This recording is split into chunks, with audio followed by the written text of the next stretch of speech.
Hello my student, आज के class physics electrostatics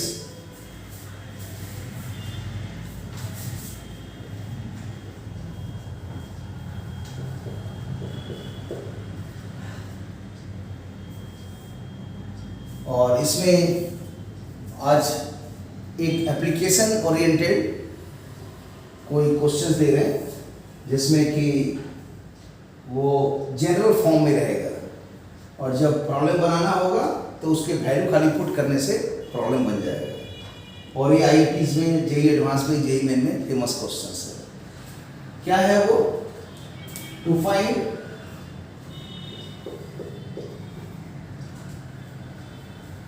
relative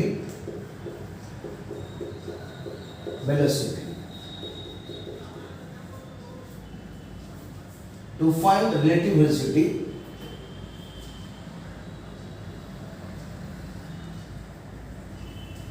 when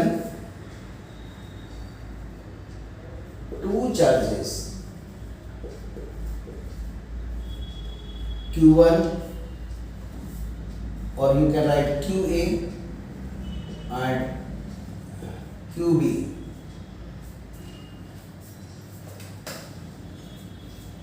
and their masses ma and mb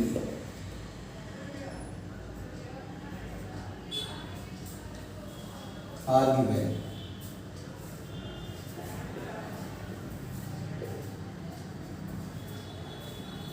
हम लोग को फाइंड करना है रिलेटिव वेलोसिटी। वो भी क्या है रिलेटिव वेलोसिटी? तो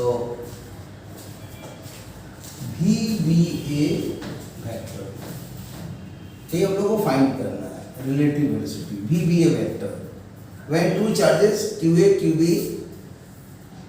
and their masses MA and MB are given। और भी इसमें कुछ दिया रहेगा जो क्वेश्चन में भी हम क्लियर कर देंगे। तो ये applications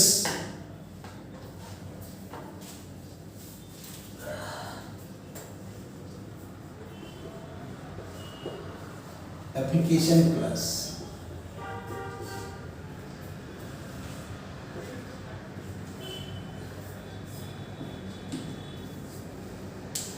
related with Coulomb's law, but उसमें और भी चीज जुड़ेगा।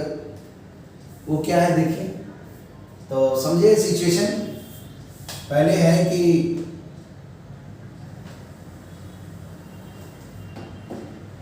एक पॉइंट का नाम है ए और दूसरा पॉइंट का नाम है बी। इसमें जो चार्ज है वो है QA, इसका चार्ज है QB और इसके जो मास है MA, इसका मास है MB और दोनों के बीच में कूलम्बिक फोर्स एक्ट कर रहा है और QA QB दोनों प्लस, दोनों minus, plus minus, minus plus, चार ऑप्शन में से कुछ भी हो सकता है। हम अभी थोड़ा आसान होगा, ये मान के चलेंगे कि दोनों पॉजिटिव है। तो ऑब्वियसली इस पॉइंट पर रिपल्सन होगा, ये कहलाएगा force on A due to B और यहां पर कहलाएगा force on B due to A. लिख देते हैं force on B due to A और यहां पर आएगा फोर्स ऑन ए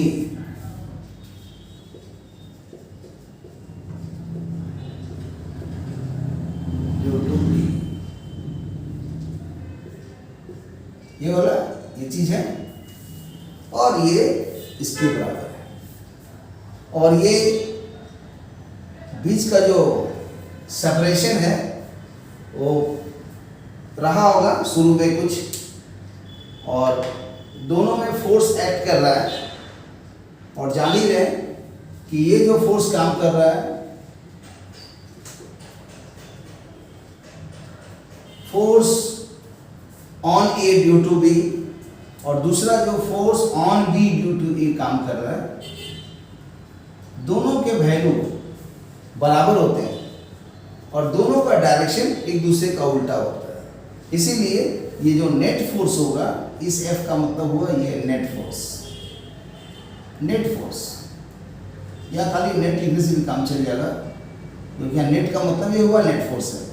तो ये आंसर्स को शॉर्ट में F लिख दे रहे हैं, और ये आंसर्स हमेशा 0 होता है।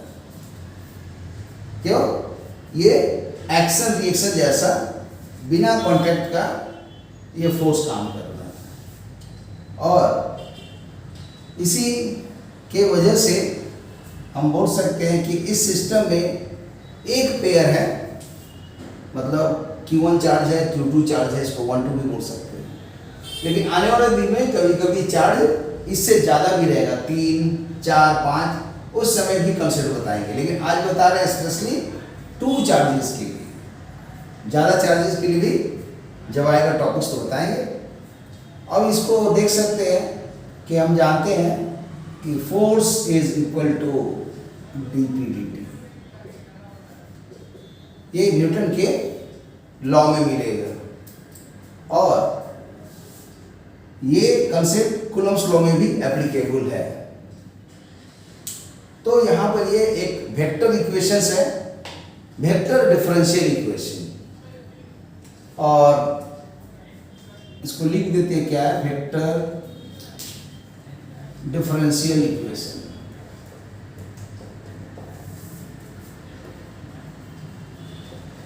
Vector differential equation of Newton's second law of mechanics. Mechanics में पढ़ते हैं मैकेनिकल फोर्स, उसके सेकेंड लॉ न्यूटन का में ये वेक्टर डिफरेंशियल इक्वेशन है कि अगर मोमेंटम दे देगा तो फोर्स निकल जाएगा, और फोर्स दे देगा तो मोमेंटम निकल जाएगा। इसी से इंपल्स भी निकाल सकते हैं। और जो हम लोग इसी को सॉल्व करके आगे सोचते हैं, F vectors is equal to ma vectors, ये भी होता है, लेकिन ये इसका स्पेशल केस है। जिस समय मास कांस्टेंट होगा उस समय ये आंसर फाइनली आंसर कन्वर्ट हो जाता है, और ये जनरल फॉर्मूला है। ये आइंस्टीन मैकेनिक्स में भी और न्यूटन मैकेनिक्स में भी सभी जगह एप्लीकेबल है। तो इसीलिए जनरल फॉर्मूला यूज किया जाए। और इसके बाद देखेंगे नेट फोर्स 0 है, वेक्टर्स यहाँ पुट कर दे रहे हैं कि F वेक्टर्स 0 है। यहाँ 0 का मतलब ये गाढ़ा करके लिख दे रहे हैं, जिससे समझ में आए कि ये वेक्टर्स है, और नहीं तो ऐसे भी लिख सकते थे। दोनों में फर्क क्या है, यहाँ डीप बोल्ड फेस में लिख दिए तो वेक्टर साइन देने की जरूरत नहीं है, यहाँ नॉर्मल लिखा गया है ऐसे। तो नॉर्मल लिखेंगे, हल्का प्रिंटिंग बिना प्रिंटिंग डीप प्रिंटिंग का, तो उसमें वेक्टर साइन देना पड़ता है, और डीप में लिख देंगे तो वेक्टर साइन देने का जरूरत नहीं है। और यही फोर्स की जगह पुट कर दिए, क्योंकि नेट फोर्स 0 है यहाँ पर कूलम्ब लॉ में, और यहाँ आ गया d/dt ऑफ P। अब जानते हैं कि कोई भी चीज का डिफरेंशिएशन अगर 0 है तो दिस इंप्लाइज P वेक्टर जो होगा कांस्टेंट होगा। अगर एक वेक्टर फॉर्म में है तो कांस्टेंट वेक्टर, और बिना वेक्टर्स का होगा तो भी वो कहलाएगा कांस्टेंट क्वांटिटी। अब यहाँ पर इस स्टेप का यूज किया जाए, मोमेंटम कांस्टेंट हो गया। सिस्टम में दो चीजें मतलब Q1 Q2 है, तो इस कंसेप्ट को कैसे लिख सकते हैं कि momentum final is equal to momentum initial. यही तो हुआ law of conservation of momentum, law of conservation of momentum या मोमेंटा, क्योंकि यहाँ पर इसका भी मोमेंटम है, इसका भी मोमेंटम है, प्लूरल फॉर्म में है, मोमेंटा भी लिख सकते हैं, नहीं तो law of conservation of momentum भी लिखिए, कोई टेंशन नहीं। चलिए मोमेंटम हो गया। अब P फाइनल कौन होगा, तो यहाँ पर P फाइनल मतलब इसका मोमेंटम फाइनली, तो पहला तो चार्ज है ये P1 और Q1 और Q2 है, या QA QB है, तो फाइनल मोमेंटम में ऐसा लिखेंगे M1 V1 vector M2 V2 vector final, और M1 U1 vectors M2 U2 vector. अब लिखा U1 U2 ये कहाँ से आ गया, कैसे आ गया, तो ऐसे समझा जाए कि जैसे ये दोनों चार्ज जो फिगर में हम नहीं दिखाए, सपोज कर लिया कि यहाँ पर था और दोनों का बीच का गैप ये वाला गैप है, और फिर वो रिपल्सन से धीरे धीरे गैप बढ़ते बढ़ते बढ़ते यहाँ तक आ गया, तो उस समय वो फाइनल हो गया और ये शुरू में था तो इनिशियल हो गया। तो उस डायग्राम को भी दिखा देते हैं ताकि समझ में आ जाए क्या था। तो इस टाइप का था कि ए और बी है, इसके बीच का जो गैप था वो आर आई था, यहाँ से यहाँ तक का गैप, और अब जो ये गैप दिखा रहा है ये आर फाइनल का गैप दिखा रहा है।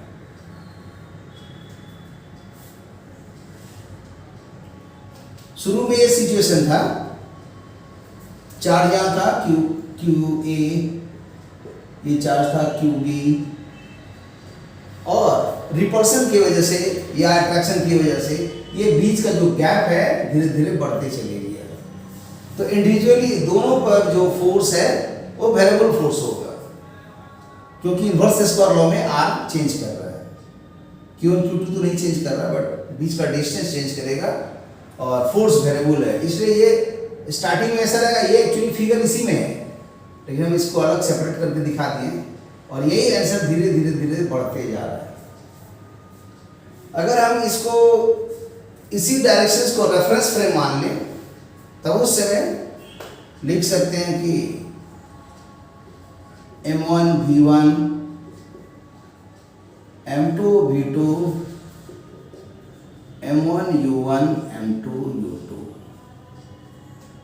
इसी को इक्वेशन मान लेते हैं। मतलब हमने क्या किया, इसी स्ट्रेट लाइन को ही रेफरेंस फ्रेम कंसीडर कर लिया, और ये आंसर को ऐसे लिख सकते हैं, मतलब considering this straight line upon which these charges are moving, suppose that is the reference line, तो उस समय ये वेक्टर साइन को ड्रॉप करके ऐसे लिखे, लेकिन यहाँ भी ये V1 V2 वेक्टर के टर्म में ही रहेगा।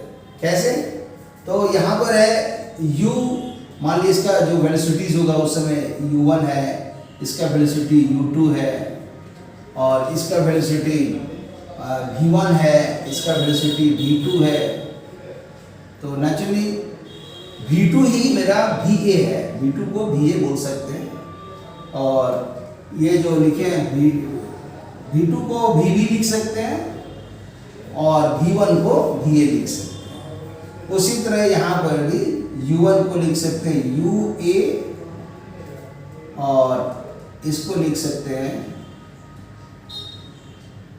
UB।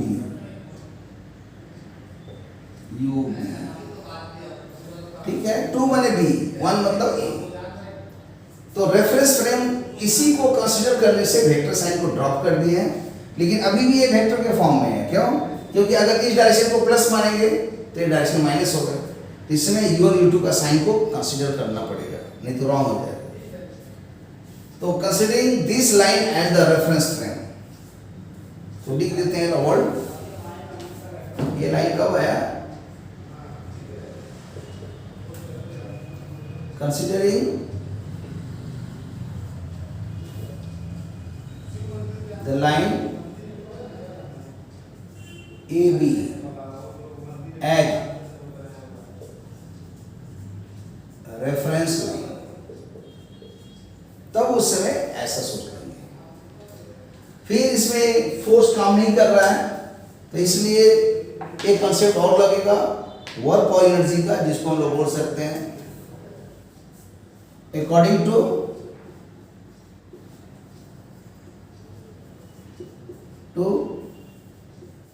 law law of conservation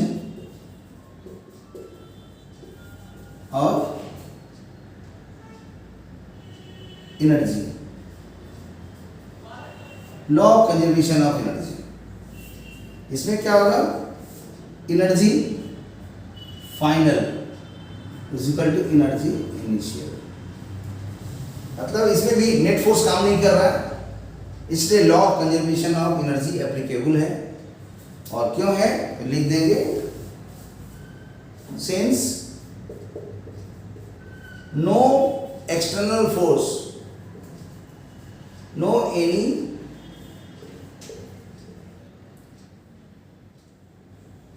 external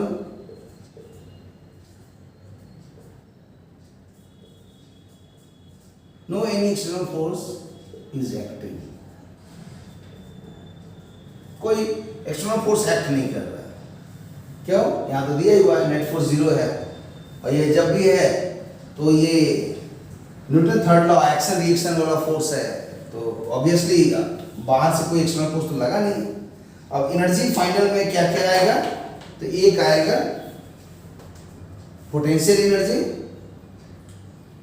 U, और एक आएगा काइनेटिक एनर्जी। यहां भी उसी तरह आएगा potential energy plus kinetic energy initial.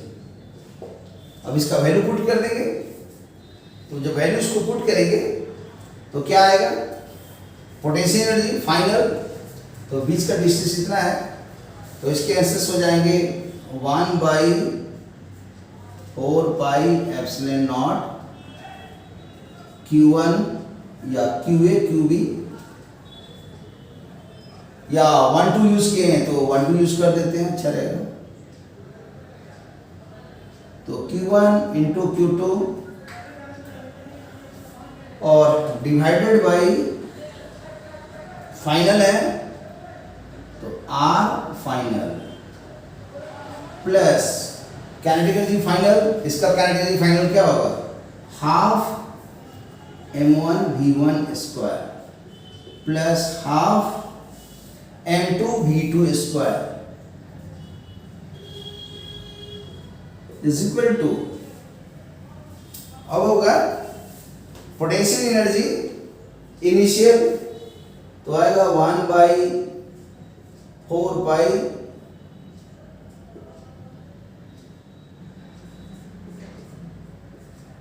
Epsilon naught Q1 Q2 by R initial plus kinetic energy आएगा हाफ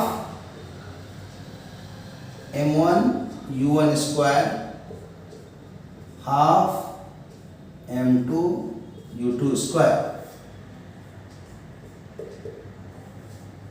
अब देखा जाए हमारे पास दो इक्वेशंस हुआ, एक हुआ इक्वेशन नंबर 1 जो है यहां पर, तो दूसरा इक्वेशन नंबर 2, और दोनों में सारा चीज दिया हुआ है, V1 और V2 नहीं मालूम है, ऐसा सोचा जाए। और दो इक्वेशन, दो अननोन, तो किसी भी तरह से सॉल्व करेंगे तो V1 V2 निकल जाएगा। तब उसके और आगे का बताते हैं क्या करेंगे। तो सीधा इसको होमवर्क के रूप में सोचिए, अपने सॉल्व करके निकालिए, तो आएगा कि सॉल्विंग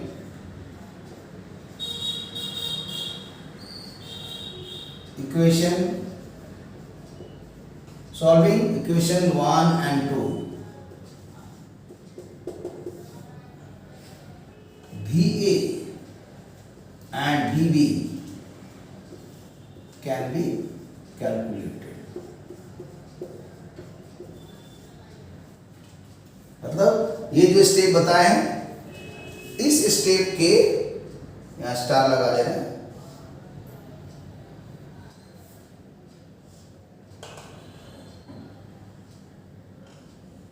यही वाला स्टेप यहां पर आगे बढ़ रहा है।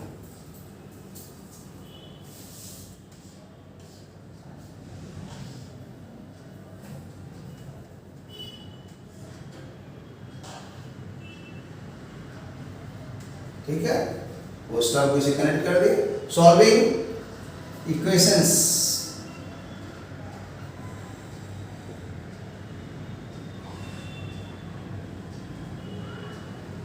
solving equations 1 and 2 VA VB can be calculated.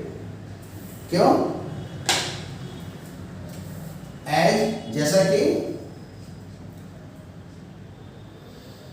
U1 U2 M1 M2 Q1 Q2 R final and R initial, all are given। मतलब आपको इनिशियल वेलोसिटी U1 U2 दिया हुआ है, M1 M2 भी दिया हुआ है, Q1 Q2 भी दिया हुआ है, R फाइनल R इनिशियल बीच का सेपरेशन भी दिया हुआ है, ऑल आर गिवन। तो ऑब्वियसली इन सबको पैरामीटर्स आर्बिट्रेरी कांस्टेंट जैसा ट्रीट कीजिए और वेरिएबल सोचिए ए और बी है। तो हमारे पास दो इक्वेशंस है, दो अननोन है, तो नेचुरली इस दोनों इक्वेशंस को अगर हम सॉल्व कर देंगे तो हमारा क्यू ए क्यू बी हमारा निकल जाएगा answer B A B B. और बी ए बी बी जब निकल जाएगा तो उसको होमवर्क के रूप में थोड़ा ट्राई करके निकाल के देखिएगा तो ज़्यादा मजा आएगा, ठीक है, क्योंकि इतना लंबा हम कर नहीं सकते, लॉजिक बता दिए। और जिनको उतना कैलकुलेशन नहीं करना है जनरल वे में, तो क्वेश्चन में तो दिया रहेगा सारा चीज, M1 M2 U1 U2 Q1 Q2 R final R initial, सब वैल्यू को पुट कर दीजिए तो आसानी से इक्वेशन थोड़ा छोटा आ जाएगा। हाँ, खाली ध्यान देना है कि U1 U2 का साइन को कंसीडर करिएगा। मतलब अगर ये रिपल्सन हो रहा है और हम ऐसा सोच लेते हैं कि इस डायरेक्शंस को प्लस, तो नेचुरली इधर वाला डायरेक्शंस को एक माइनस मान लीजिए, एजम्पशन है ये एजम्पशन, आप कुछ भी मान सकते हैं। तो ध्यान देना है जब U1 और U2 का वैल्यू पुट करेंगे तो विद साइन पुट करना है, इसका जो वैल्यू पुट करेंगे U1 U2 का विद साइन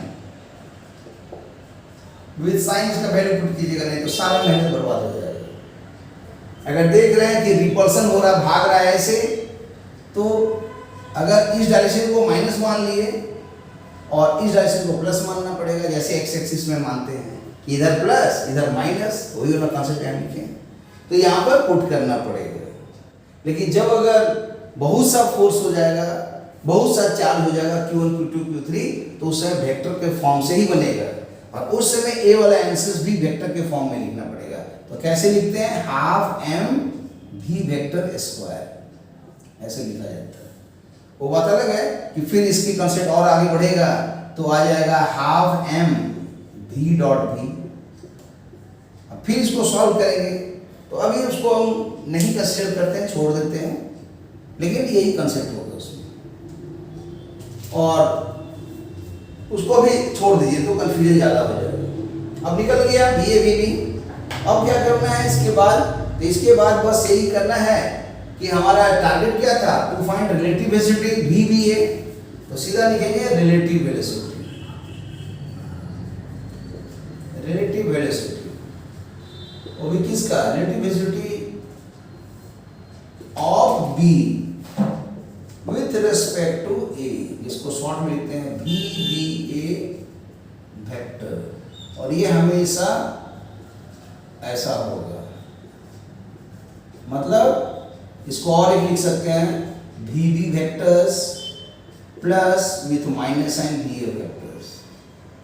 मतलब आपको वेक्टर अलजेब्रा का एडिशन ऑफ द वेक्टर आना पड़ेगा।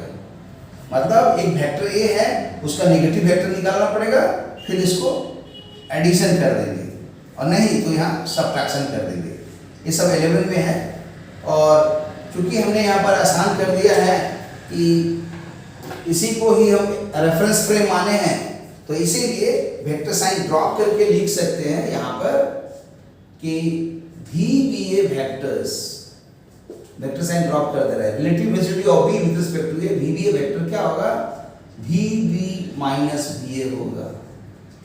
और ऑलरेडी हम लोग कैलकुलेशन करके निकाले हुए हैं वी बी कौन है, ये तो V1 है, V2 है सॉरी, ये कौन है, V1 है। तो जब हम लोग इक्वेशन इतना यूज किए हैं तो उसी से हमारा निकल जाएगा V1 और V2, क्योंकि दो इक्वेशन है, दो अननोन है, तो जब सॉल्व कर देंगे तो हमारा V1 V2 निकल जाएगा, ये इक्वेशन बैठा देंगे तो ये आंसर जो है relative velocity,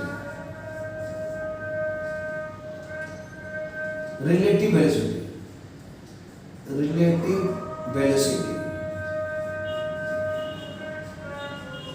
of B with respect to A, relative velocity of B with respect to A, V B A vectors, ये V2 minus V1 जो ऑलरेडी हम V2 और V1 ये दो इक्वेशन से सॉल्व करके निकाल ही लिए हैं, पुट कर देंगे हो जाएगा। तो इस तरह से ये एक जबरदस्त कंसेप्ट कर दिए। ये आईटी के एग्जाम में आता ही है, जेई मेन में आया चाहे जेई एडवांस में आया, तो ये एक कंसेप्ट है और ये एप्लीकेशंस भी समझ लो। और ये ग्रेट क्वेश्चंस है, बहुत अच्छा क्वेश्चंस है। इसमें ऐसे भी फिजिक्स में पढ़ते हो, पहला एक कैनेमेटिक्स, फिर पढ़ते हो न्यूटन्स लॉ, फिर पढ़ते हो वर्क ऑफ एनर्जी, ये तीनों मर्ज किया हुआ है, तब वो कहलाता है मैकेनिक्स। यहाँ कैनेमेटिक्स इलेक्ट्रोस्टैटिक्स में भी होता है, न्यूटन लॉ यहाँ कूलॉम लॉ हो जाएगा, यहाँ पर वर्क ऑफ एनर्जी वही तो एनर्जी का कंसेप्ट यहाँ यूज किए थे, ये वाला फॉर्मूला 1/4πε0 q1 q2 बाई बीच का डिस्टेंस r। ये कैसे होता है, तो जब इलेक्ट्रोस्टैटिक्स में पढ़ाएंगे इलेक्ट्रिकल पोटेंशियल एनर्जी और इलेक्ट्रिक पोटेंशियल, तो उसमें एक्सप्लेन करेंगे कि प्रूफ कैसे होता है। तो इस तरह से ये तीनों का मर्ज करके मैकेनिक्स ऑफ ए पार्टिकल बोलिए, चाहे mechanics of A system of particle बोलिए, या mechanics of a rigid body, उस समय ये भयानक कंसेप्ट एक साथ मर्ज होकर क्वेश्चन आता है। इसीलिए मैंने इसको मर्ज करके बताया। और अब इतने ही रखिए इसको। Okay, thank you for watching the video, और इसको शेयर कीजिए, लाइक कीजिए, और इससे रिलेटेड कहीं भी क्वेश्चन दिखाई दे अपने खुद बनाइए। ओके, और हम आने वाले दिन में इस पर एक स्पेशली वैल्यू दे करके कि Q1 का, Q2 का, M1 का, M2 का, U1 का, U2 का क्वेश्चन देंगे। लेकिन यही जो कॉन्सेप्ट है मालूम है, पुट कर दीजिए, सॉल्व कर दीजिए, घर में कोशिश कीजिएगा जनरल वे में इसका आंसर निकालने का, निकल जाएगा। और ये कोलिजन चैप्टर में भी इस टाइप का कॉन्सेप्ट आता है कि ऐसा एक रहता है कोलिजन का, और एक रहता है ऐसा कोलिजन्स का जो रहता है इलास्टिक कोलिजन, तो उस समय भी यही फंडा पर आता था, तो वो भी कवर हो जाएगा, ये भी कवर हो जाएगा। Okay, thank you for watching the video, और फिर मिलते हैं, सी यू अगेन, बाय। और इसी तरह भिड़े रहिए, लगे रहिए, और सीखिए और कंसेप्ट को बढ़ाइए। और जितने जे एडवांस जेईई मेन के क्वेश्चंस है, या एनसीईआरटी के बुक के क्वेश्चन है, या जहाँ से रिसोर्सेज से मिले, सब क्वेश्चन बनाइए। Okay, thank you, see you again.